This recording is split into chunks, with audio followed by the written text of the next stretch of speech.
Hello മക്കളെ, unit ലേണിങ്ങിലേക്ക് സ്വാഗതം. ഇപ്പോൾ 10ാം ക്ലാസ്സിൻ്റെ ക്രിസ്മസ് പരീക്ഷ വരാനിരിക്കുകയാണ്. അപ്പോൾ അതിലേറ്റവും പ്രധാനപ്പെട്ട കെമിസ്ട്രിയിലെ 3ാമത്തെ chapter periodic table and electronic configuration, ഏറ്റവും പ്രധാനപ്പെട്ട കുറച്ച് ചോദ്യങ്ങൾ മാത്രമാണ് നമ്മൾ എന്ത് ചെയ്യുന്നത്, ഡിസ്കസ് ചെയ്യുന്നത്. നോക്കുക, ഒരു എക്സാമിന് പോകുന്ന സമയത്ത് നിർബന്ധമായിട്ടും നമ്മൾ ചാപ്റ്റർ പഠിച്ചു പോകുന്നതിനേക്കാൾ അപ്പുറം നിർബന്ധമായിട്ടും കുറച്ച് ക്വസ്റ്റ്യൻസ് വർക്കൗട്ട് ചെയ്തിട്ട് വേണം നമ്മൾ എക്സാമിന് പോകാൻ. അപ്പോൾ പീരിയോഡിക് ടേബിൾ ആൻഡ് ഇലക്ട്രോൺ വിന്യാസം എന്ന് പറയുന്ന ഈ ഒരു ചാപ്റ്ററിലെ ആദ്യത്തെ ഭാഗം, അതുമായി ബന്ധപ്പെട്ട കുറച്ച് ക്വസ്റ്റ്യൻസ് ആണ് നമ്മളിവിടെ ഡിസ്കസ് ചെയ്യുന്നത്. ഓക്കെ, അപ്പോൾ ആ ക്വസ്റ്റ്യൻസിലേക്ക് കിടക്കുന്നതിന് മുമ്പ് നമ്മൾ ഈ ചാപ്റ്ററിൻ്റെ തുടക്കത്തിൽ പറയുന്ന വളരെ പ്രധാനപ്പെട്ട കുറച്ച് കാര്യങ്ങൾ പറഞ്ഞതിന് ശേഷം ഒരു 1, 2, 3 ക്വസ്റ്റ്യൻസ് ചെയ്യുന്നതോടുകൂടി ആ ഭാഗം നമ്മൾ വളരെ കൃത്യമായിട്ട് പഠിച്ചിരിക്കും. നോക്കാം, ചാപ്റ്ററിൻ്റെ തുടക്കത്തിൽ പറയുന്ന 3 പ്രധാനപ്പെട്ട ക്വാണ്ടം നമ്പറുകളുണ്ട്. ഓക്കെ, അതിൽ ഒന്നാമത്തെ ക്വാണ്ടം നമ്പറാണ് പ്രിൻസിപ്പൽ ക്വാണ്ടം നമ്പർ അഥവാ N എന്ന് പറയുന്നത്. അതിൽ രണ്ടാമത്തെ ക്വാണ്ടം നമ്പറാണ് അസിമുത്തൽ ക്വാണ്ടം നമ്പർ അഥവാ L എന്ന് പറയുന്നത്. മൂന്നാമത്തെ ക്വാണ്ടം നമ്പറാണ് മാഗ്നറ്റിക് ക്വാണ്ടം നമ്പർ അഥവാ M. ഓക്കെ, ആദ്യം തന്നെ മനസ്സിലാക്കേണ്ടത് N അഥവാ പ്രിൻസിപ്പൽ ക്വാണ്ടം നമ്പർ റെപ്രസെൻ്റ് ചെയ്യുന്നത് ആറ്റത്തിൻ്റെ ഷെല്ലുകളെയും, L റെപ്രസെൻ്റ് ചെയ്യുന്നത് സബ് ഷെല്ലുകളെയും, അതുപോലെ തന്നെ M റെപ്രസെൻ്റ് ചെയ്യുന്നത് സബ്ഷെൽ ഓർബിറ്റൽ ഓറിയൻറ്റേഷനെയാണ്, അഥവാ സബ്ഷെല്ലുകളെ അല്ലെങ്കിൽ ഓർബിറ്റലുകളുടെ ഓറിയൻറ്റേഷനെയാണ് M റെപ്രസെൻ്റ് ചെയ്യുന്നത്. അപ്പോൾ ആദ്യം തന്നെ നമ്മൾ ഈ ഒരു കൺസെപ്റ്റ് മനസ്സിലാക്കാം. നമുക്ക് എല്ലാവർക്കും അറിയാം, ആറ്റത്തിൽ ഇലക്ട്രോണുകൾ ഉണ്ടാകുക ഷെല്ലുകളിലാണ്, ദെൻ ഷെല്ലുകൾക്കുള്ളിൽ സബ്ഷെല്ലുകളിലാണ്. സബ്ഷെല്ലുകൾക്കുള്ളിൽ അതിനെ കാണാൻ ഏറ്റവും കൂടുതൽ സാധ്യതയുള്ള ഒരു സ്ഥലമാണ് ഓർബിറ്റലുകൾ എന്ന് പറയുന്നത്. അപ്പോൾ ഷെല്ലുകളാണ് ആദ്യം ഉണ്ടാവുക, അതിനെ N എന്ന് പറയുന്നു. ദെൻ സബ് ഷെല്ലുകളാണ് ഉണ്ടാവുക, അതിനെ L എന്ന് പറയുന്നു. പിന്നെ ഓർബിറ്റലുകളാണ് ഉണ്ടാവുക, അതിനെ M എന്ന് പറയുന്നു. ഓക്കെ, അപ്പോൾ ഇനി പ്രധാനപ്പെട്ട കുറച്ച് നമ്പറുകളാണ് നമ്മൾ നോട്ട് ചെയ്യേണ്ടത്. N എന്ന് പറയുന്നതിൻ്റെ വാല്യൂ 1, അതുപോലെ തന്നെ 2, 3, 4 എന്നിങ്ങനെ വരുന്നതാണ്. അപ്പോൾ N = 1 എന്ന് പറഞ്ഞാൽ നമുക്കറിയാം ഒന്നാമത്തെ ഷെല്ല് K ഷെല്ല്, N = 2 എന്ന് പറഞ്ഞാൽ രണ്ടാമത്തെ ഷെല്ല്, N = 3 എന്ന് പറഞ്ഞാൽ മൂന്നാമത്തെ ഷെല്ല്, N = 4 എന്ന് പറഞ്ഞാൽ നാലാമത്തെ ഷെല്ല്. ഓക്കെ, ഇനി എല്ലിൻ്റെ വാല്യൂ, ഇത് വളരെ ഇമ്പോർട്ടൻ്റ് ആണ്. എല്ലിൻ്റെ വാല്യൂ സ്റ്റാർട്ട് ചെയ്യുന്നത് എപ്പോഴും 0യിൽ നിന്നായിരിക്കും. സോ എല്ലിൻ്റെ വാല്യൂ 0 ഉണ്ട്, അതുപോലെ തന്നെ 1 ഉണ്ട്, 2 ഉണ്ട്, 3 വരെയാണ് എല്ലിൻ്റെ വാല്യൂ നമുക്ക് കിട്ടുന്നത്. സോ അതിലേറ്റവും പ്രധാനമായി മനസ്സിലാക്കി വെക്കേണ്ടത്, എല്ലിൻ്റെ വാല്യൂ 0 ആകുമ്പോൾ ആ സബ്ഷെല്ല് എസ് ആണ് എന്ന് കൃത്യമായിട്ട് മനസ്സിലാക്കി വെക്കണം. 1 ആണെങ്കിൽ അത് P ആണ് എന്നും, ദെൻ 2 ആണെങ്കിൽ അത് Dയും, 3 ആണെങ്കിൽ അത് F ആണ് എന്നും മനസ്സിലാക്കി വെക്കാം. ഓക്കെ, അപ്പോൾ ഇതാണ് ഷെല്ലുകളും സബ് ഷെല്ലുകളും. ഓക്കെ ആണല്ലോ. ദെൻ ഒന്നാമത്തെ ഷെല്ലിൽ നമുക്കറിയാം ഏത് സബ് ഷെല്ല് മാത്രമേ ഉണ്ടാവുള്ളൂ, എസ് മാത്രമേ ഉണ്ടാവുള്ളൂ. എന്ന് പറഞ്ഞാൽ N = 1 ആകുമ്പോൾ L = 0 മാത്രമേ പോസിബിൾ ആകുന്നുള്ളൂ.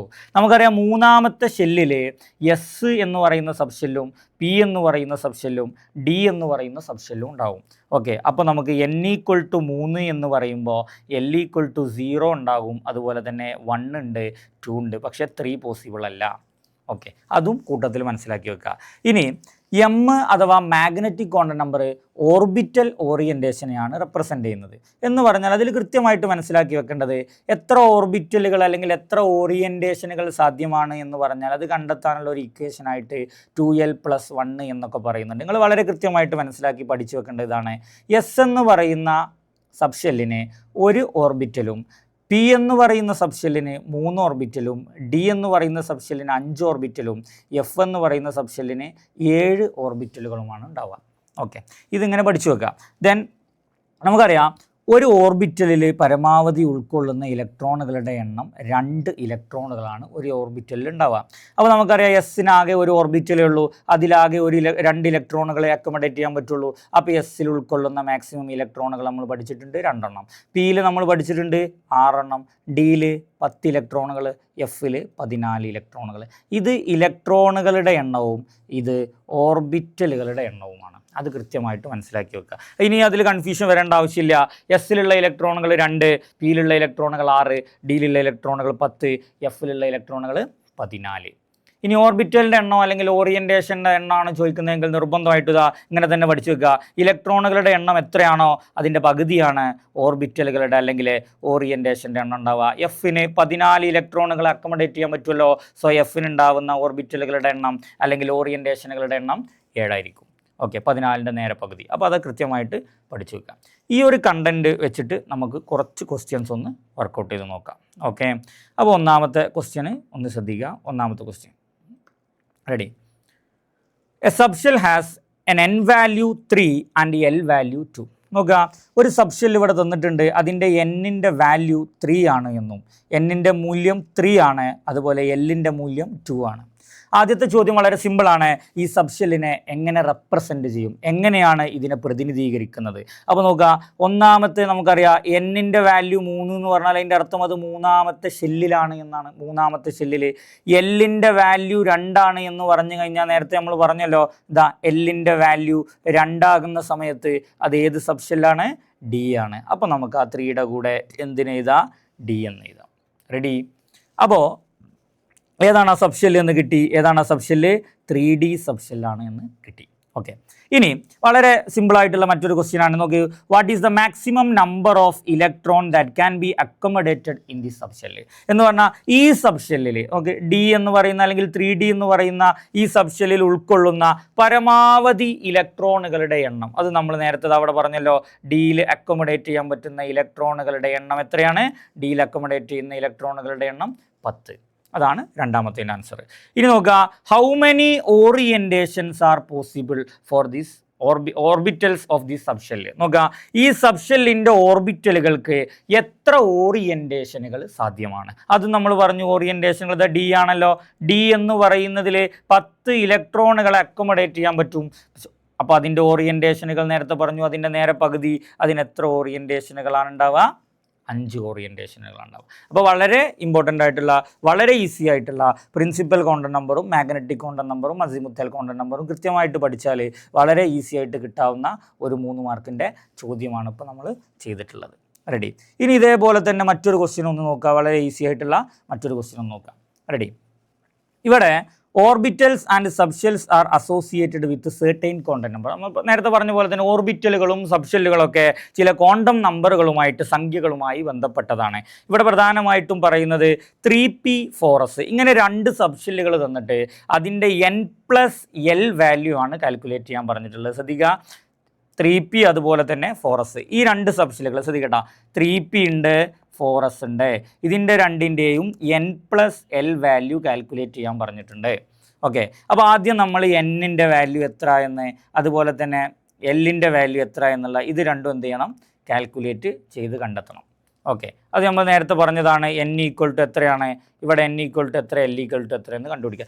n-ൻ്റെ വാല്യൂ അഥവാ പ്രിൻസിപ്പൽ കോണ്ടൺ നമ്പറിൻ്റെ വാല്യൂ കണ്ടെത്തുക എന്നുള്ളത് വളരെ സുഖകരമാണ്. നോക്കി, ഇവിടെ നോക്കി, ഇതാണ് ഷെല്ല് എന്ന് പറയുന്നത്, മൂന്നാമത്തെ ഷെല്ല്. അപ്പോൾ ഇവിടെ n-ൻ്റെ വാല്യൂ നമുക്ക് 3 എന്ന് എഴുതാം. ഇവിടെ 4ാമത്തെ ഷെല്ലാണ്. അപ്പോൾ ഇവിടെ n-ൻ്റെ വാല്യൂ എന്ത് ചെയ്താൽ 3, n-ൻ്റെ വാല്യൂ 4 എന്ന് എഴുതാം. അതാ 4 എന്ന് കിട്ടും. റെഡി. ഓക്കെ, ഇനി L-ൻ്റെ വാല്യൂ നമ്മളറിയാം, ഇത് സബ്ഷെല്ലാണ്. ഏതാണ് സബ്ഷെല്ല്? P എന്ന് പറയുന്ന സബ്ഷെല്ലാണ്. നമ്മൾ പറഞ്ഞിട്ടുണ്ട് L-ൻ്റെ വാല്യൂ സ്റ്റാർട്ട് ചെയ്യുന്നത് 0 എന്നാണ്.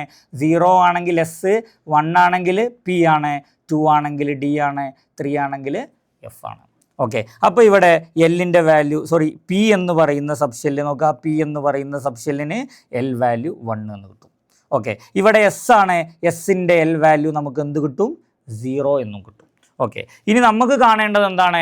n+L വാല്യൂ ആണ്. n-ൻ്റെയും L-ൻ്റെയും വിലകൾ കാണുക എന്നല്ല ചോദ്യം, n+L വാല്യൂ കാൽക്കുലേറ്റ് ചെയ്യുക എന്നുള്ളതാണ്. അപ്പോൾ ഇവിടെ നമുക്ക് ഇത് രണ്ടും ജസ്റ്റ് ആഡ് ചെയ്താൽ മതി.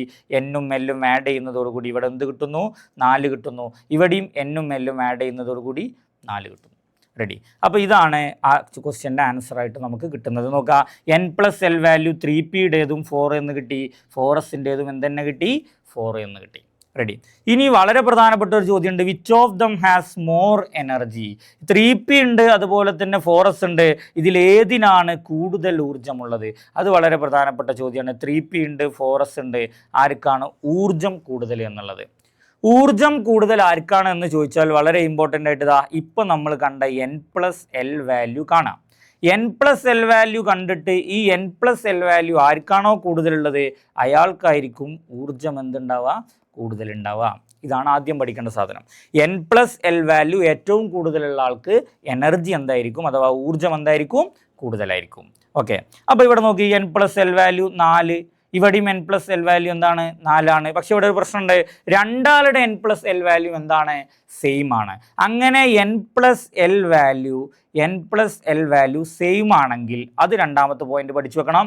എന്നിൻ്റെ വാല്യൂ ആർക്കാണോ കൂടുതൽ അതിനായിരിക്കും എന്ത് കൂടുതൽ ഉണ്ടാകുക, ഊർജ്ജം കൂടുതലുണ്ടാവുക. ഇത് കൃത്യമായിട്ട് 2 പോയിന്റുകൾ മനസ്സിലാക്കിയേക്കാം. ഒന്നാമത്തത് എൻ പ്ലസ് എൽ വാല്യൂ കൂടിയ ആൾക്ക് എനർജി കൂടുതലായിരിക്കും. ഇനി എൻ പ്ലസ് എൽ വാല്യൂ രണ്ടാമത് സെയിം ആണെങ്കിൽ അതിൽ എന്നിൻ്റെ വാല്യൂ കൂടിയ ആൾക്ക് എനർജി കൂടുതലായിരിക്കും. ഈ 2 പോയിന്റ് നോട്ട് ചെയ്യുക. അപ്പോൾ ഇവിടെ എൻ പ്ലസ് എൽ വാല്യൂ ആർക്കാണ് കൂടുതലെന്ന് നോക്കുക, രണ്ടാളുടെ n plus l value same ആണ്. ഓക്കെ, പിന്നെ നമ്മൾ എന്ത് നോക്കുന്നു, എന്നിന് വാല്യൂ ആർക്കാണ് കൂടുതലെന്ന്. ഇവിടെ ആർക്കാണ് എൻ വാല്യൂ, ഇതിൻ്റെ എൻ വാല്യൂ 3 ആണ്, ഇതിൻ്റെ എൻ വാല്യൂ 4 ആണ്. അപ്പോൾ ഇവിടെ എന്നിൻ്റെ വാല്യൂ 4 ഉള്ളത് ഏത് സബ്ഷെല്ലിലാണ്, 4s സബ്ഷെല്ലിന്. അപ്പോൾ ഇവിടെ ഊർജ്ജം കൂടിയ സബ്ഷെല്ല് ഏതാണെന്ന് കിട്ടി, ഏതാണ് 4s. അപ്പോൾ 3p എനർജി കൂടുതലാണ് ആർക്ക്, 4sന്. അപ്പോൾ ഇതും വളരെ പ്രധാനമായിട്ട് ഇതിൽ നോട്ട് ചെയ്ത് വെക്കണം. എനർജി കാൽക്കുലേറ്റ് ചെയ്യാൻ ഈ ഒരു കാര്യം നമ്മൾ എന്ത് ചെയ്യുന്നുണ്ട്. ഇനി ഇതേ ടോപ്പിക്കുമായി ബന്ധപ്പെട്ട ഒരൊറ്റ ക്വസ്റ്റ്യനും കൂടി നമുക്ക് ഡിസ്കസ് ചെയ്ത് നോക്കാം. കുറച്ച് സബ്ഷെല്ലുകൾ തന്നിട്ടുണ്ട്. 3D ഉണ്ട്, 4s ഉണ്ട്, 4f ഉണ്ട്, 5D ഉണ്ട്. ഓക്കെ, വളരെ സിമ്പിളായിട്ട് നമ്മൾ ഇതുവരെ പറഞ്ഞ കാര്യങ്ങൾ മാത്രമാണ് ചോദ്യത്തിലുള്ളത്. എന്നിൻ്റെയും എല്ലിൻ്റെയും വാല്യൂ കാണുക എന്നുള്ളതാണ് ഫസ്റ്റ് ക്വസ്റ്റ്യൻ. ഓക്കെ, അപ്പോൾ ഒന്നാമത്തത് നമ്മൾ ധാരാളമാണ് 3D ഉണ്ട്, അതുപോലെ തന്നെ 4s ഉണ്ട്, പിന്നെ 4f ഉണ്ട്, 5D ഉണ്ട്. ഓക്കെ, ഇങ്ങനെ 4 ഷെല്ലുകൾ തന്നിട്ടുണ്ട്. എന്നിൻ്റെ വാല്യൂ പറയും, എന്നിൻ്റെ വാല്യൂ ഇവിടെ എത്ര ഉണ്ടാവും, 3 ആണ്. ഇവിടെ എന്നിൻ്റെ വാല്യൂ എന്തുണ്ടാവും, 4 ആണ്. ഓക്കെ, ഇവിടെയും എന്നിൻ്റെ വാല്യൂ എന്താണ്, 4 ആണ്. ഇവിടെ എന്നിൻ്റെ വാല്യൂ എന്താണ്, 5 ആണ്. ഓക്കെ, ഇത് വളരെ ഈസിയാണ്. എന്നിൻ്റെ വാല്യൂ ഈ ഫ്രണ്ടിലുള്ള ഈ ഷെല്ലിൻ്റെ നമ്പർ ഇങ്ങനെ നേരെ എഴുതിയെടുക്കുക. ഇനി എല്ലിൻ്റെ വാല്യൂ എൽ എന്ന് പറഞ്ഞ സബ് ഷെല്ലാണ്. ഓക്കെ, എല്ലിൻ്റെ വാല്യൂ കാൽക്കുലേറ്റ് ചെയ്യുമ്പോൾ നോക്കിയോളി, എസ് ആണെങ്കിൽ നമ്മൾ പറഞ്ഞിട്ടുണ്ട് എല്ലിൻ്റെ വാല്യൂ 0. ഓക്കെ, പി ആണെങ്കിൽ നമ്മൾ പറഞ്ഞിട്ടുണ്ട് എല്ലിൻ്റെ വാല്യൂ 1, ഇതിൽ പി ഇല്ല. ഡി ആണെങ്കിൽ നമ്മൾ പറഞ്ഞിട്ടുണ്ട് എല്ലിൻ്റെ വാല്യൂ 2 ആയിരിക്കും. ഇത് ഡി ആണ്, അപ്പോൾ എല്ലിന് 2 കൊടുത്തു. ഇവിടെ ഡി ആണ്, അപ്പോൾ എല്ലിന് 2 കൊടുത്തു. എഫിന് എൽ വാല്യൂ എന്തായിരിക്കും, 3 ആയിരിക്കും. അപ്പോൾ ഒന്നാമത്തെ ചോദ്യത്തിൻ്റെ ആൻസർ ആയല്ലോ. ഈ പറഞ്ഞ 1, 2, 3, 4 ഷെല്ലുകളുടെയും എൻ വാല്യൂ കിട്ടി, അതുപോലെ തന്നെ എൽ വാല്യൂ കിട്ടി. അതാണ് 2 മാർക്കിൻ്റെ ചോദ്യമാണ്. അപ്പോൾ ശ്രദ്ധിക്കുക. ഇനി അടുത്തത്, ഈ പറയുന്ന 4 ആളുകളുടെയും എൻ പ്ലസ് എൽ വാല്യൂ കണ്ടിട്ട് അതിനെ എനർജിയുടെ ഇൻക്രീസിങ് ഓർഡറിൽ എഴുതുക എന്നുള്ളതാണ് question. Increasing order of their energy, ഊർജം കൂടി വരുന്ന ക്രമത്തിൽ എഴുതുക. ഇത് നേരത്തെ ചെയ്ത ക്വസ്റ്റ്യനാണ്, ശ്രദ്ധിച്ചോളി. ഊർജം കണ്ടെത്താൻ, ആർക്കാണ് ഊർജം കൂടുതൽ ആർക്കാണ് ഊർജം കുറവ് എന്ന് കണ്ടെത്താൻ നമ്മൾ എന്നിൻ്റെ വില കാണുന്നു, എല്ലിൻ്റെ വില കാണുന്നു, രണ്ടും തമ്മിൽ എന്ത് ചെയ്യുന്നു, ആഡ് ചെയ്യുന്നു. അതാണ് എൻ പ്ലസ് എൽ. അപ്പോൾ ഇനി എൻ പ്ലസ് എൽ നോക്കുക. ഇവിടെ എൻ പ്ലസ് എൽ എന്ത് കിട്ടുന്നു, 5 എന്ന് കിട്ടുന്നു. ഇവിടെ എൻ പ്ലസ് എൽ എന്ത് കിട്ടുന്നു, 4 എന്ന് കിട്ടുന്നു. ഇവിടെ എൻ പ്ലസ് എൽ 4, 3 എന്ത് കിട്ടുന്നു, 7 കിട്ടുന്നു. ഇവിടെ എൻ പ്ലസ് എൽ എന്ത് കിട്ടുന്നു, ഇവിടെയും 7 കിട്ടുന്നു. ഇനി ചോദ്യം എന്താണ്, എൻ പ്ലസ് എൽ വെറുതെ നമ്മൾ കാൽക്കുലേറ്റ് ചെയ്തിട്ട് കാര്യമില്ല. ഇതിൻ്റെ ഊർജ്ജം അല്ലെങ്കിൽ എനർജി കൂടി വരുന്ന ക്രമത്തിൽ ഇതിനെന്ത് ചെയ്യണം, അറേഞ്ച് ചെയ്തിട്ടുണ്ടാവണം. അപ്പോൾ നോക്കി, ഏറ്റവും എൻ പ്ലസ് എൽ വാല്യൂ കുറഞ്ഞതായിരിക്കാണ്, ഇതായി 4 എന്ന് കിട്ടിയിട്ടുണ്ട്. അതാരാണ്, 4s. ആ 4sന് നമ്മൾ ആദ്യം എഴുതുക. അതിനേക്കാൾ ഊർജ്ജം കൂടുതൽ ഈ 5 കിട്ടിയാക്കുണ്ടാവും. അതാരാണ്, 3D ആണ്. അപ്പോൾ നമ്മൾ 3Dയെ രണ്ടാമത് എഴുതുന്നു. ഓക്കെ, ഇനി മൂന്നാമത്തേതിലേക്ക് പോകുന്നതിന് മുമ്പ് ശ്രദ്ധിക്കേണ്ടത്, ഇവിടെ 4fൻ്റെ എൻ പ്ലസ് എൽ വാല്യൂ നമുക്ക് 7 കിട്ടിയിട്ടുണ്ട്. 5Dയുടെ എൻ പ്ലസ് എൽ വാല്യൂ എന്ത് കിട്ടിയിട്ടുണ്ട്, 7 കിട്ടിയിട്ടുണ്ട്. അപ്പോൾ എൻ പ്ലസ് എൽ വാല്യൂ നോക്കി, N plus l value same ആണെങ്കിൽ നമ്മൾ പറഞ്ഞിട്ടുണ്ട് എന്ത്, എന്നിൻ്റെ വാല്യൂ കൂടുതൽ ആർക്കാണോ അതിനായിരിക്കും ഊർജ്ജം കൂടുതൽ. അപ്പോൾ ഇവിടെ നോക്കുക, എന്നിൻ്റെ വാല്യൂ ഇതിലാർക്കാണ് കൂടുതൽ, 5നാണ്. അപ്പോൾ ഇതിനേക്കാൾ ഊർജ്ജം എന്തുണ്ടാവും, കൂടുതലുണ്ടാവും. അപ്പോൾ ആ ഓർഡറിൽ എഴുതുമ്പോൾ നമ്മൾ ആദ്യം ആരെ എഴുതണം, ഇവിടെ 4fനെ എഴുതണം. 4fനേക്കാൾ ഊർജ്ജം കൂടുതലാണ് ആർക്ക്, 5Dക്ക്. അപ്പോൾ ഇതാണ് ആൻസർ വരിക. ഒന്നാമത്തേത് എ ക്വസ്റ്റ്യൻ്റെ ആൻസർ നമ്മളിവിടെ എഴുതി, എന്നിൻ്റെയും എല്ലിൻ്റെയും വാല്യൂ കണ്ടു. ഓക്കെ, ഇനി ബി ക്വസ്റ്റ്യന് ഈ പറഞ്ഞ ഈ 4 സബ്ഷെല്ലുകളെയും എനർജിയുടെ ഇൻക്രീസിങ് ഓർഡറിൽ ഊർജ്ജം കൂടി വരുന്ന ക്രമത്തിൽ എഴുതാൻ വേണ്ടി പറയുന്നു. അതിനുവേണ്ടി നമ്മൾ എല്ലാവരുടെയും എൻ പ്ലസ് എൽ വാല്യൂ കാണുന്നു. എന്നിട്ട് എൻ പ്ലസ് എൽ വാല്യൂവിൻ്റെ ആ ഒരു വാല്യൂ വെച്ചിട്ട് നമ്മൾ എന്ത് ചെയ്യുന്നു, ഊർജ്ജം കൂടി വരുന്ന ക്രമത്തിൽ എഴുതുന്നു. അപ്പോൾ ഈ ക്വസ്റ്റ്യനും ഓക്കെ ആണല്ലോ. ഓക്കെ, അപ്പോൾ ഇത്രയും ക്വസ്റ്റ്യൻസ് ഈ 3 ക്വസ്റ്റ്യൻ കൃത്യമായിട്ട് ചെയ്ത് പഠിച്ചു കഴിഞ്ഞാൽ വെറുതെ നമ്മൾ എന്തെങ്കിലും ഇങ്ങനെ ചെയ്യുക എന്നതിനപ്പുറത്തേക്ക് ആ 3 കോണ്ടന്റ് നമ്പറുകൾ, principal content number, azimuthal content number, magnetic content number, N, L, M, ഇതിൻ്റെ വാല്യൂ കൃത്യമായി പഠിച്ചിട്ട് ഈ പറയുന്ന 3 ക്വസ്റ്റ്യൻ ഒരു സബ്ഷെല്ല് തന്നാൽ അതിലെ N-ൻ്റെയും L-ൻ്റെയും വാല്യൂ കണ്ടെത്താനും, ഒരു N-ൻ്റെയും L-ൻ്റെയും വാല്യൂ തന്നിട്ട് ഒരു സബ്ഷെല്ലിനേക്കുമായി ഇപ്പോൾ ഒരു എക്സാമ്പിൾ ശ്രദ്ധിച്ചോളൂ. ഇത് അവിടെ ജസ്റ്റ് ഒന്ന് നോക്കാം. N-ൻ്റെ വാല്യൂ 4 ആണ് എന്ന് തോന്നുന്നു. ഓക്കെ, L-ൻ്റെ വാല്യൂ 3 ആണ്. ഇത് ഏതാ സബ്ഷെൽ എന്ന് ചോദിക്കുമ്പോൾ ആദ്യം തന്നെ നമ്മൾ ഈ 4 എഴുതുന്നു. 3 എന്ന് കിട്ടിയാൽ L-ന് നിർബന്ധമായിട്ടും അത് ഏതായിരിക്കും? F ആയിരിക്കും. അപ്പോൾ ഇത് 4F സബ്ഷെല്ലാണ് എന്ന് കിട്ടണം. ഇങ്ങനെ നമുക്കൊരു സബ്ഷെല്ലിനെ കോണ്ടന്റ് നമ്പർ വെച്ചിട്ട് സബ്ഷെല്ലിനെ റെപ്രസെൻ്റ് ചെയ്യാനും, സബ്ഷെല്ല് തന്നാൽ തിരിച്ച് ഈ കോണ്ടന്റ് നമ്പറുകൾ എഴുതാനും, പിന്നെ നേരത്തെ പറഞ്ഞ പോലെ തന്നെ N+L വാല്യൂ വെച്ചിട്ട് ഏത് സബ്ഷെല്ലിനാണ് ഊർജ്ജം കൂടുതൽ എന്ന് കണ്ടെത്താനുമാണ് ഈ ചാപ്റ്ററിൻ്റെ ഏറ്റവും തുടക്ക ഭാഗത്തിൽ പറയുന്ന കോണ്ടന്റ് നമ്പറുകൾ എന്ന് പറയുന്ന ഭാഗത്ത്. അപ്പോൾ ഈ 3 ക്വസ്റ്റ്യൻസ് വളരെ പ്രധാനമാണ്. ഇത് നിർബന്ധമായിട്ടും പഠിച്ചിട്ട് അതുമായി ബന്ധപ്പെട്ട ക്വസ്റ്റ്യൻസ് ചെയ്ത് നോക്കിയിട്ട് വേണം നിങ്ങൾ പരീക്ഷയ്ക്ക് പോകാൻ. ഇനി ഈ ചാപ്റ്ററിൻ്റെ ബാക്കി ഭാഗങ്ങളുമായിട്ട് വീണ്ടും കാണാം.